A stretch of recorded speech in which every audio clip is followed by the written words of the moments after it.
நீங்கள் என்னுடைய பிள்ளைகள், நீங்கள் என்னை விசுவாசித்தால் இந்த செய்தியை முழுவதுமாக கேளுங்கள். எதை குறித்தும் கலங்காமல் இருங்கள். நீதியை அறிந்தவர்களே, என் வேதத்தை இருதயத்தில் பரித்திருக்கிற ஜனங்களே, எனக்கு செவி கொடுங்கள்.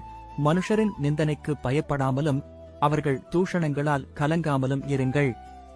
என் அன்பு மகனே மகளே, உங்களை குறை சொல்வதற்கு சில மனிதர்கள் எப்பொழுதுமே இருப்பார்கள்.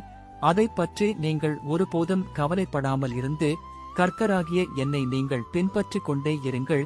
இன்னும் தொடர்ந்து நன்மை செய்யவும் நமக்கு விரோதமாக எதிராக இருப்பவர்களை நேசித்து அந்த மனிதர்களுக்காக ஜெபிப்பதற்கு கவனமாக இருங்கள். நான் மரணத்தை ஜெயமாக மாற்றுவேன். ஆகவே என் அன்பு பிள்ளைகளே, நீங்கள் கலங்காமலும் பயப்படாமலும் இருங்கள். அவர் மரணத்தை ஜெயமாக விழுங்குவார். கர்த்தராகிய தேவன் எல்லா முகங்களிலுமிருந்து கண்ணீரை துடைத்து தமது ஜனத்தின் நிந்தையை பூமியிலிராதபடிக்கு முற்றிலும் நீக்கிவிடுவார். கர்த்தரே இதைச் சொன்னார். தேவனுக்கே மகிமை உண்டாவதாக. ஆமென்.